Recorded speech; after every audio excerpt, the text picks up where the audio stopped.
होता है इस बात को लेके। परंपराएं अगर एक बार टूटती हैं तो फिर वो वापस जल्दी से नहीं लौटती। इन्होंने विधानसभा के दौरान, विधानसभा रहते, विधानसभा अध्यक्ष रहते हुए जो परंपराएं तोड़ी, जो मर्यादाएं तोड़ी, उसी का तो अनुसरण आज रितु खंडूरी जी कर रही। वो भी तो यही काम कर रही हैं, कभी भाजपा की पार्टी में जा रही हैं, कभी कुछ कर रही हैं, कभी कुछ कर रही हैं, और जिस काम के लिए वो चुनी गई हैं वो काम नहीं कर रही हैं। उनके पटल पे कई सारे ऐसे विनिश्चय हैं जो जिनका निर्णय होना है। कई सारे ऐसे मामले हैं जिस पर निर्णय लेना है विधानसभा अध्यक्ष जी ने, लेकिन उन पर किसी पे भी चीज पे वो निर्णय नहीं लेती। तो अपने आप में दुर्भाग्यपूर्ण है। और इस तरीके का जब क्षरण होता है गरिमा का, परंपरा का, तो फिर ये रिटार्डेशन कह लीजिए, इरोजन कह लीजिए, ये जल्दी से रुकता नहीं है फिर, और ये आने वाले लोकतंत्र के लिए भी नुकसानदायक है हमारे लिए। इसीलिए हमने आज माननीय मुख्यमंत्री जी से मांग की है, विधानसभा अध्यक्ष जी से भी मांग की है कि भाई इनको एक तो सदन में आने से आप रोकिए 2-3 महीने, 2-3 विधानसभा सत्रों तक, और इनको तत्काल मंत्रिमंडल से हटाया जाए।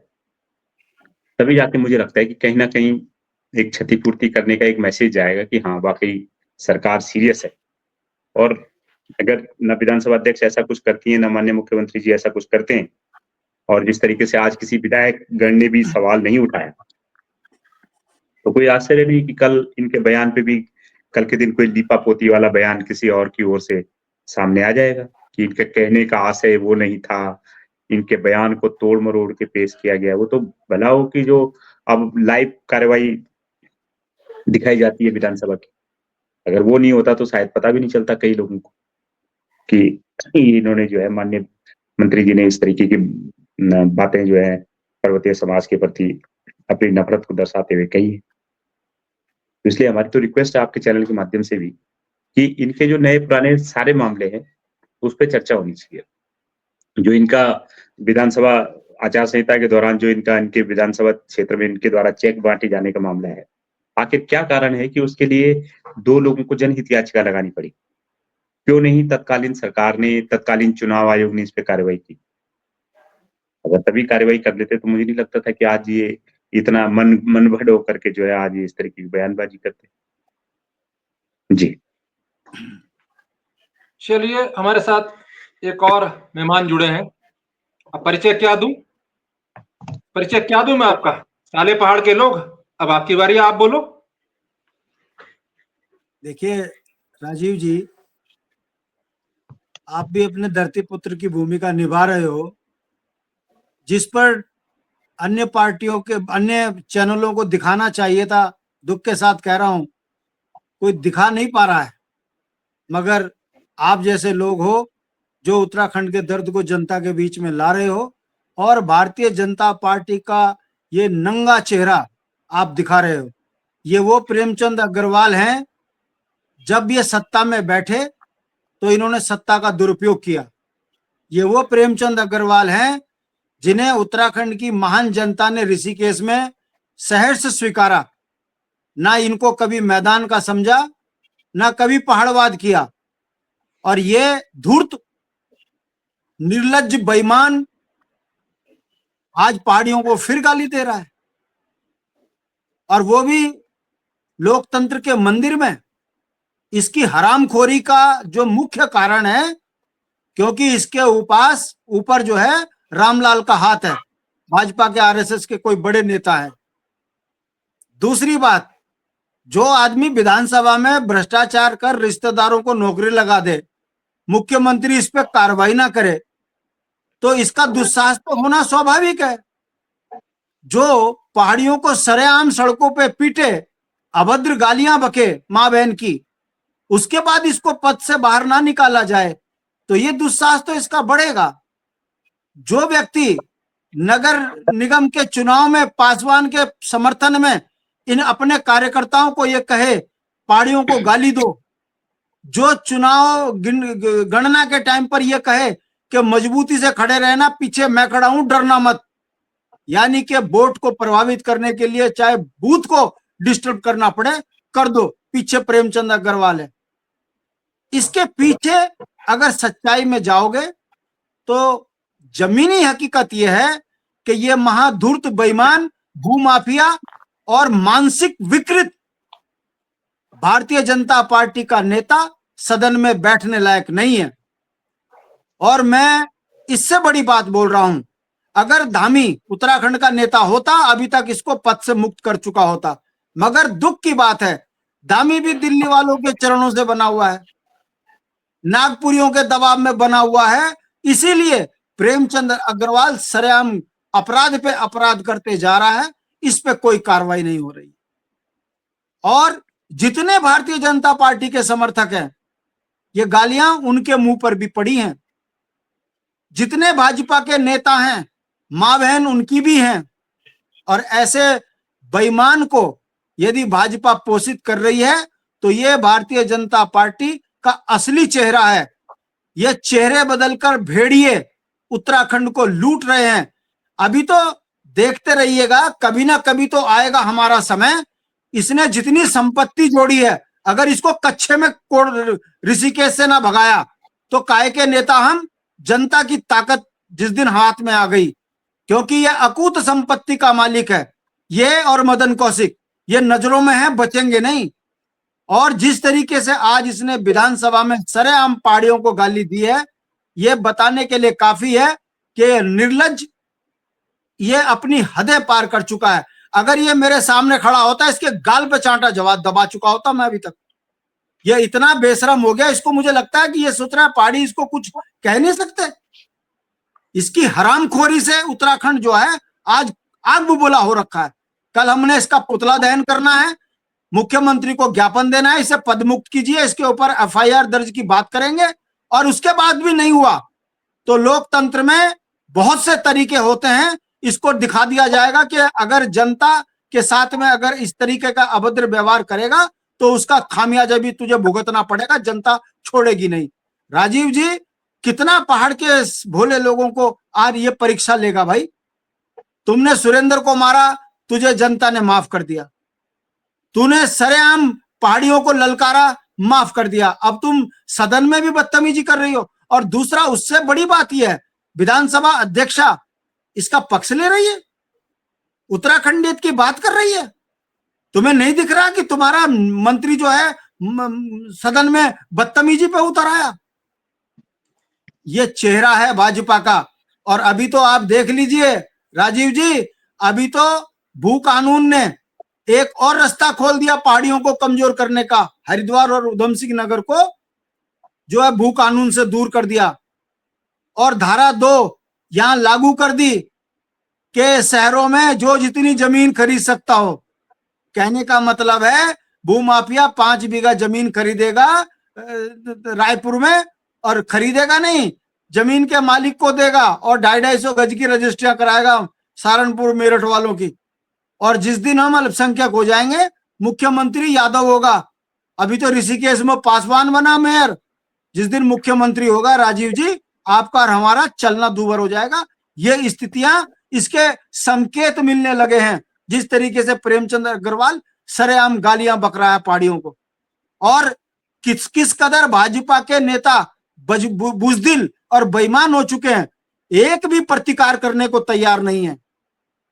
ये हालात उत्तराखंड के हो चुके हैं कि सदन में जूते भी पड़ रहे, गाली भी खा रहे, मगर एक दूसरे के लिए चुप होकर बैठे हुए हैं।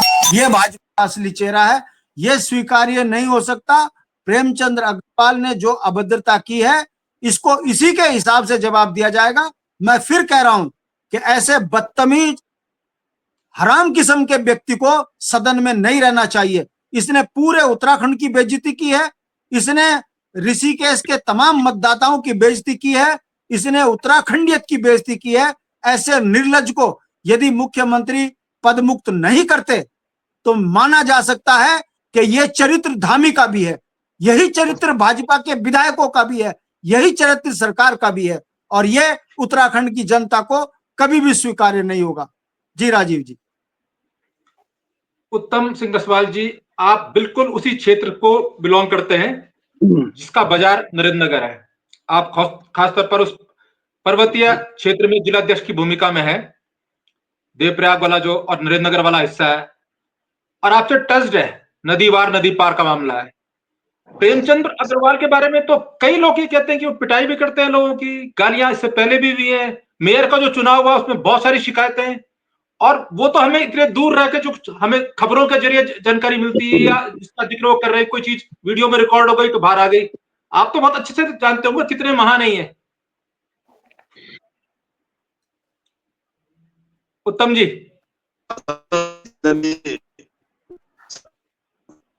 जी जी जी जी बिल्कुल। आप देखिए कि प्रेमचंद अग्रवाल लगातार विवादों में रहने वाले एक ऐसे नेता भाजपा के हैं कि जो भाजपा की सोच को लगातार जमीन पर उतारने का काम करते हैं। मैंने जैसे पहले भी कहा कि कहीं ये भाजपा की सोच है। और एक और चीज हमने इसमें एक और चीज हम सोचते हैं कभी कभी, हमने देखा है कि भाजपा जब भी मुद्दों में फंसती है तो कुछ ना कुछ ऐसा विवाद वो लेके आती है बीच में कि उन मुद्दों से जनता का ध्यान भटकाया जाए। कहीं ना कहीं आप देखिए, आपकी आवाज में कोई प्रॉब्लम आ रही है, आप तब तक एक बार काट के फिर से आ जाइए, क्योंकि थोड़ा सा डिस्कनेक्ट हो गया होगा, बीच में आपको कोई कॉल आई होगी। लेकिन बहुत सारे लोग को ये भी लग रहा है, एक बार काट के पुनः आ जाइए ताकि आपकी आवाज वापस सके। हाँ, एक बार आपकी इसको सुनना सारी, एक बार काटिए फिर पुनः आ जाइए। सती साहब, इन सारे विषयों पर आपकी टिप्पणी क्या है? क्या अभी तक उत्तराखंड को मांगना चाहिए था उनका इस्तीफा? क्या सरकार के पास अधिकार नहीं होता कि मंत्री को बर्खास्त कर दे? क्या विधानसभा अध्यक्ष के पास यह अधिकार नहीं था कि तत्समय निर्णय दे देती? विधानसभा अध्यक्ष के जो पीठ में बैठी हैं, जिस बात का जिक्र सेमवाल जी कर रहे थे, पीठ के सामने, पीठ इसलिए कहते हैं इसे, जब वहां का सामान्य मर्यादा है कि ऐसे चलते झुका के, सीधा चेहरा आगे करके चलते भी नहीं है, सिर्फ चलने की चाल पे बर्खास्त किया जा सकता है, निलंबित किया जा सकता है। इसलिए पीठ ऐसे सर झुका के चला जाता है जब उनके सामने से गुजरा जाता है, और फिर अपनी चेयर में बैठते हैं। आसन की इतनी अधिक गरिमा है, तो क्या उन पर दो लोग जो सक्षम प्राधिकारी थे, एक विधानसभा अध्यक्ष तत्काल कार्यवाही कर सकते थे, दूसरा मुख्यमंत्री अब तक उन्हें बर्खास्त कर सकते थे? यह अधिकार उनको है, या मैं जो कह रहा हूं ये गलत है सती साहब? नहीं राजीव, बिल्कुल आप सही कह रहे हैं कि विधानसभा अध्यक्ष के पास पूरे विधानसभा में बहुत सारे अधिकार उनको दिए गए हैं। जो आप पीठ की बात कर रहे हैं, विधानसभा अध्यक्ष एक खुद पीठ होती है जहां सदन में कानून बनते हैं, नियम सारे विधायकों के, पूरे जनता के कानून जो विधानसभा में सदन के अंदर बनते हैं, उनकी गरिमा होती है। लेकिन जिस तरह से राजीव ये हुआ है, मैं एक बात और इसमें जोड़ना चाहूंगा राजीव, कि जो पहाड़ और मैदान का ये जो नफरत का बीज ये लोग बो रहे हैं, यह इस राज्य के लिए आने वाले समय में बड़ा खतरनाक होगा। मैंने कुछ दिन में आपको अभी जिक्र कर रहा हूं जिस बात का, कि मैंने खुद अपने फेसबुक पेज पर लाइव आकर करीबन 9 बजे के आसपास एक फेसबुक लाइव किया था, जिसमें मैंने सारी बातें कही हैं कि जो ये मैदान का और पहाड़ का जो जहर ये घोल रहे हैं, यह इस राज्य के लिए राजीव बहुत खतरनाक होने वाला है। और जो आने वाला समय होगा इस राज्य के लिए, इस पहाड़ के लोगों के लिए सोचना होगा कि क्या पहाड़ में राजीव क्या रह गया है जिसका जिक्र कर रहे हैं आप? पहाड़ की बात कर रहे हैं लोग, क्या है पहाड़ में बचा हुआ? ना बजट पहाड़ को देते हैं, ना आप राजधानी पहाड़ को दे रहे हैं, ना आप पहाड़ के लोगों को सुविधाएं दे रहे हैं। जो 1 लाख करोड़ का बजट है, क्या दिया गया उसमें पहाड़ में? जो वित्त मंत्री खुद आज इस बात का जिक्र कर रहे हैं कि मैं पहाड़ के लिए, पहाड़ की, चलो पूरे पहाड़ में लोग, कोई मध्य प्रदेश से है, कोई राजस्थान से है, कोई हमारे पूर्वज अन्य जगहों से आए हैं, तो आप किसको ये बात बता रहे हैं? उसका जिक्र नहीं कर रहे हैं वो लोग। लेकिन जिक्र जिस बात का किया जाना चाहिए कि पहाड़ में जो आपने पहाड़ और मैदान की राजनीति का नफरत का भी इस राज्य में बो दिया है, इसके लिए जिम्मेदार क्या प्रेमचंद अग्रवाल होगा? कौन होगा इसके लिए जिम्मेदार राजीव? बहुत शर्मनाक बात है इस राज्य के लिए कि जो इस तरह का जो इन्होंने आज एक नफरत का भी जिस राज्य में बो दिया है। हमारे इतने सारे विधायक वहां सदन में मौजूद थे, लेकिन इनकी जो गरिमा है, इन्होंने सदन की गरिमा तो खोई, लेकिन इस राज्य के लिए भी इन्होंने एक, आज मुझे लगता है कि एक शर्मनाक करतूत किया राजीव। मैं निशब्द हूं इन बातों के लिए। आज इस राज्य की जो गरिमा थी इन्होंने बिल्कुल खत्म कर दिया है। क्या पहाड़ और मैदान, क्या हम पहाड़ एक नए राज्य की मांग करें? अब ऋषिकेश से क्या हम ऊपर एक नए राज्य की मांग शुरू कर रहे हैं आज उत्तराखंड के लोग? कि तुम जैसे जो नेता है क्या इस राज्य के लिए कुछ नहीं कर पा रहे हैं? शर्म की बात है राजीव। मैं बहुत एक पत्रकार होने के नाते मुझे शब्दों की गरिमा का सवाल होना चाहिए था, लेकिन जो आज मुझे लगा कि मैं भी एक शर्मिंदगी महसूस कर रहा हूं कि जो सदन में तुम्हारे दिए गए बयान है, क्या इनको सुनने के लिए हम लोग बैठे इस राज्य में? लेकिन राजीव बहुत शर्मनाक बयान दिया इन्होंने। इन लोगों ने नहीं सुना है, उनको सुनाता हूं, कुछ और भी दिखाता हूं मंजर आपको। ये भी सुनिए और भी मंजर आपको जरा दिखाता हूं। ये विषय हो जाएगा बाद में, पहले इसी में बात हो जाए। मतलब कोई बात है क्या? मतलब पहाड़ी देश से क्या ये उत्तराखंड किसी ने पहाड़ के लोगों के लिए बना? जो और पहाड़ में है कौन? कोई मध्य प्रदेश से आया, कोई राजस्थान से आया, कोई कहीं से आया।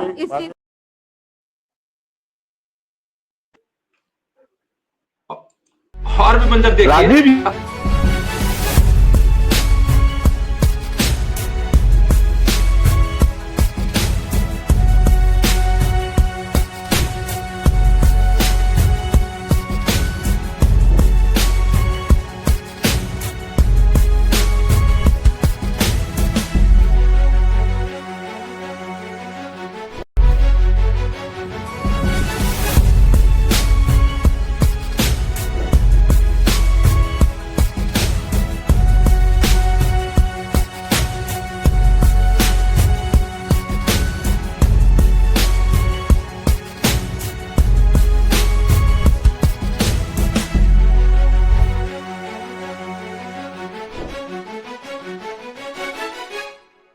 बात माननीय अध्यक्ष जी, मैं इसका आप ये विषय हो जाएगा बाद में, पहले इसी में बात हो जाए। मतलब कोई बात है क्या?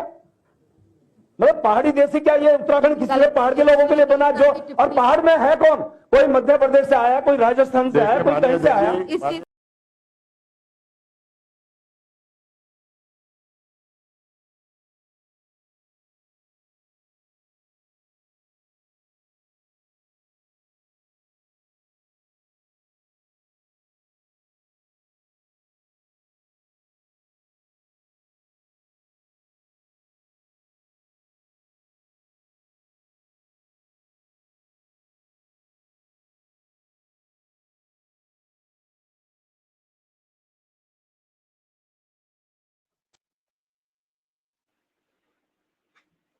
चलिए, तो जो दर्शक नए जुड़े हैं, आप लोगों ने भी सुन लिया कि आपके मंत्री जी जिनको आपने मंत्री बनाया वो क्या कहते हैं।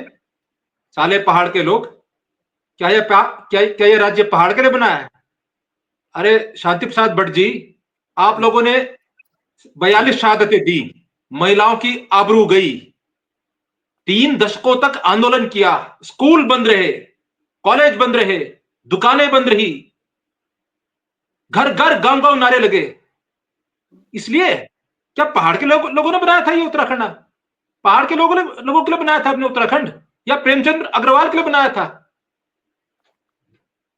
जब आपको साले होना था तो क्यों बनाया था उत्तराखंड?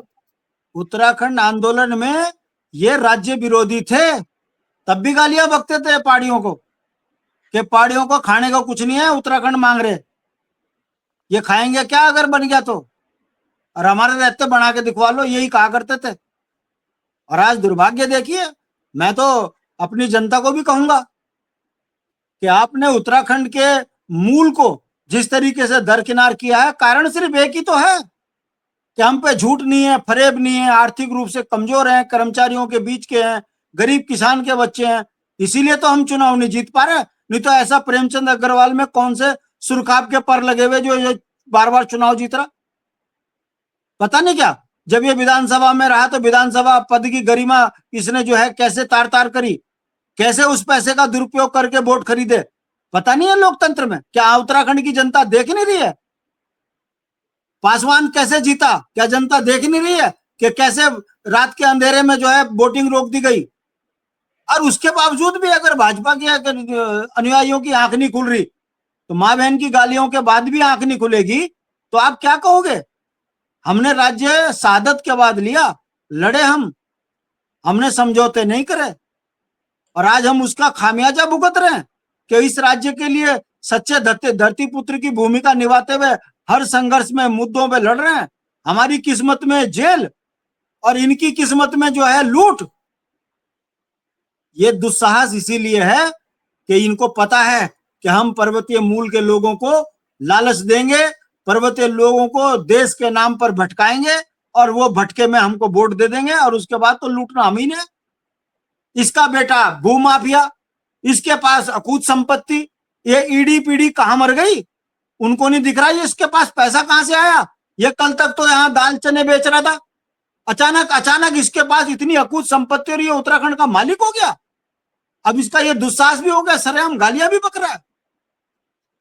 ये इसका दोष नहीं है, ये समझ बैठा है, सत्ता के मद में इसके दिमाग में ये बैठ चुका है कि मैं हर जगह चुनाव प्रभावित करके जीतता रहूंगा। और पहाड़ के लोग तो बोले हैं मत चिंगारी लगाओ, घर में रहना दूभर हो जाएगा यदि पहाड़ का आदमी इन चीजों को अगर दिल पे ले गया तो।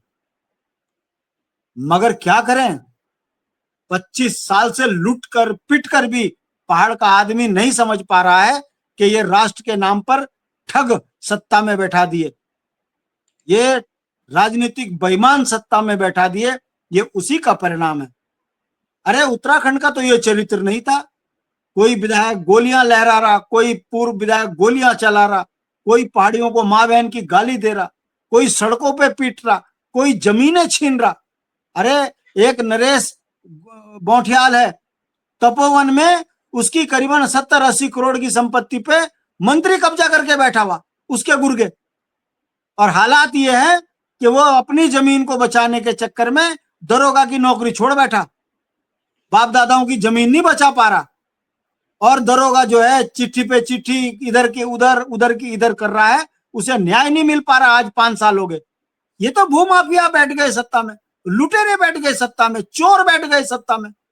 और जिस तरीके से प्रेमचंद अग्रवाल ने विधानसभा में गाली दी है, अगर मंत्री धामी इसे बर्खास्त नहीं करता मंत्री पद से, तो यह माना जाएगा कि धामी से लेकर विधायक तक ये सब एक थाली के चट्टे बट्टे बेईमान है।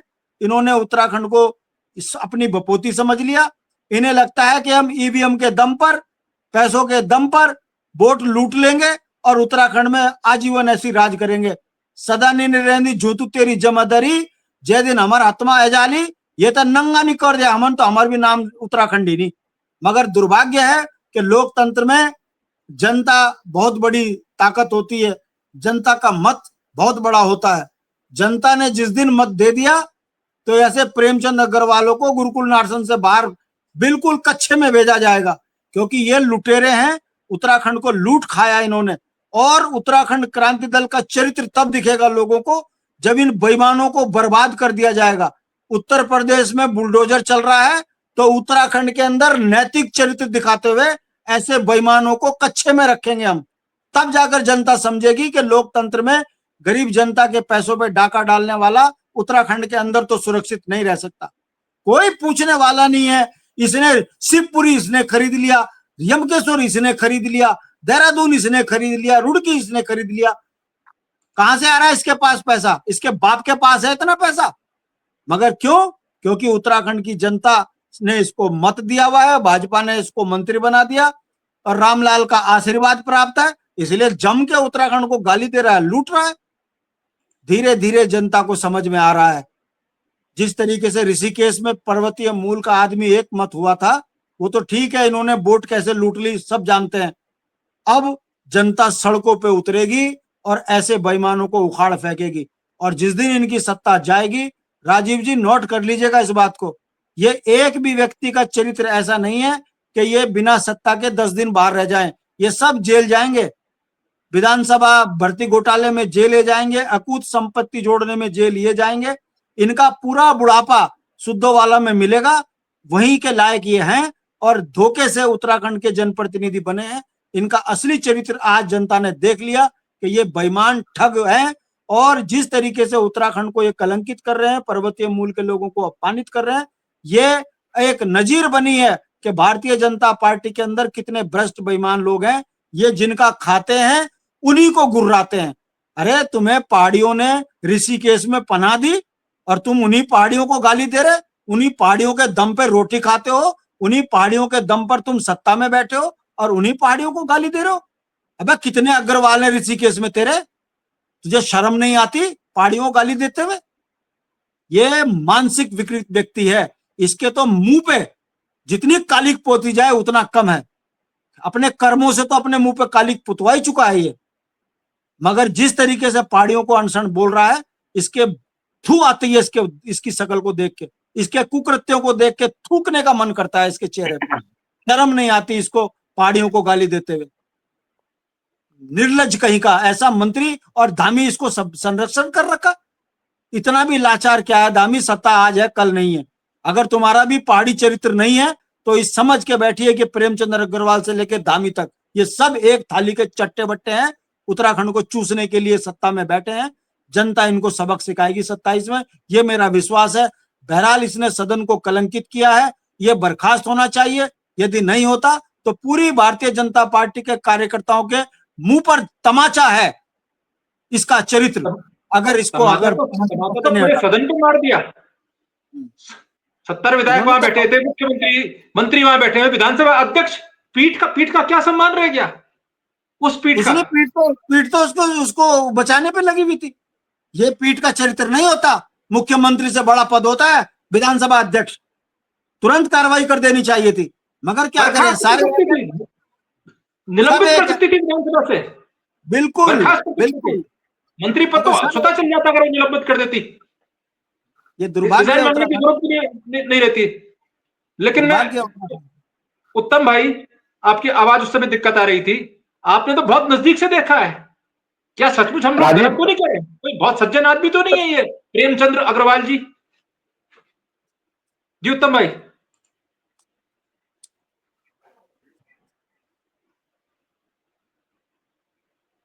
असवाल जी, आवाज आ रही है आपको मेरी? वो तकनीकी दिक्कत हो रही है। राजीव मैं दो मिनट अपनी बात रखूंगा, फिर मैं लेफ्ट भी हो जाऊंगा। मेरा सिर्फ इतना कहना है कि इस राज्य को पहाड़ मैदान में न बांटो। अगर आप इतनी गिरती हुई राजनीति आपको करनी है तो आप इस राजनीति को छोड़ दो। सरकार किसी की भी हो, लेकिन सरकारें आती जाती रहेगी इस राज्य में, लेकिन जिस तरह से आज विराट राजीव सदन के अंदर हुआ है, इस राज्य को इन्होंने आज राज्य कलंकित कर दिया है। और ट्वीट में अगर ऋतु भूषण खंडूरी भी हमारी आवाज सुन रही है तो उनको तुरंत कार्रवाई करके प्रेमचंद अग्रवाल पर कार्रवाई करनी चाहिए कि जो उन्होंने गाली शब्द आज पूरे पहाड़ के लोगों को दिया है वो राजीव शर्मनाक है। और मैं अभी एक बार लास्ट कहूंगा कि मत बांटो इस उत्तराखंड को पहाड़ और मैदान में। यहां के लोग इस लायक नहीं रहेंगे। राजीव विदा लेता हूं। बांटने का सवाल थोड़ी है, ये तो उत्तराखंड को गाली है। उत्तराखंड पहाड़ी राज्य है, पहाड़ी राज्य मांगा है, ये सदन के अंदर दी है, इस पर कार्यवाही होनी चाहिए। ये तो अब अपराध है। बिल्कुल पूरे राज्य को गाली दे रहा है। पहाड़ मैदान के बांटने का सवाल कहाँ है? मैदान में कौन है? वही पहाड़ तो है। आप कहाँ रहते हैं? ये राजीव अपनी राजनीति पहाड़ मैदान को बांटने पर भी लगे हुए हैं। गाली के साथ साथ इन्होंने राजीव इन्होंने गाली के साथ साथ पहाड़ मैदान को भी बांटने का काम सदन के अंदर किया है। कौन सा पहाड़ मैदान? उस मैदान में कौन रहता है? वो मैदान किसका है? मैं वही बात कर रहा हूं। बिल्कुल राजीव, इनकी यही राजनीति अब रह गई है कि पहाड़ मैदान को बांटो और अपनी राजनीति करो, बस यही इनकी राजनीति इतनी है। और इसी राजनीति में ये लोग अपनी राजनीति को चमकाने में लगे। पहाड़ बिल्कुल खोखला इन लोगों ने कर दिया। राजीव, जो बजट में आज बात कर रहे 1 लाख करोड़ को, क्या मिला उसमें पहाड़ के लिए, आप बताओ मुझे। लेकिन जो इन्होंने किया है सदन में बहुत निंदनीय है राजीव। उसके लिए इनको बिल्कुल पूरे उत्तराखंड की जनता से बिल्कुल माफी मांगनी चाहिए मंत्री को। बिल्कुल माफ कर दोगे आप? नहीं, जनता से माफी मांगे। ये जनता के बीच जाके माफी मांगे। हम कौन होते माफी देने वाले राजीव इनको? ये जनता के बीच माफी मांगे कि भाई माफी दे दो हमें। मतलब तुम्हारी हालत ये हो गई कि तुम माफी मांग रहे हो कि हमें माफी दे दो भाई? नहीं, इन्होंने तो गाली जो दी है पहाड़ के लोगों के लिए राजीव, बिल्कुल गलत है वो। अरे वो तो जो देहरादून में रहता है, जो ऋषिकेश में रहता है, जो हल्द्वानी में रहता है, वो कौन पहाड़ी है? वो पहाड़ी नहीं है क्या? कुछ लोग पहाड़ी है, वो सारे अपने नीचे खेतों में रहते हैं। वो जो खेत है वो पहाड़ के तो खेत है, जो ऋषिकेश है, जो हरिद्वार है, पहाड़ के खेत है वो। ऊपर कुछ लोग रहते हैं, 4 भाई ऊपर बसे, 4 भाई नीचे बसे। असवाल जी, आपकी बात बार बार कट रही, अपनी बात बोलिए।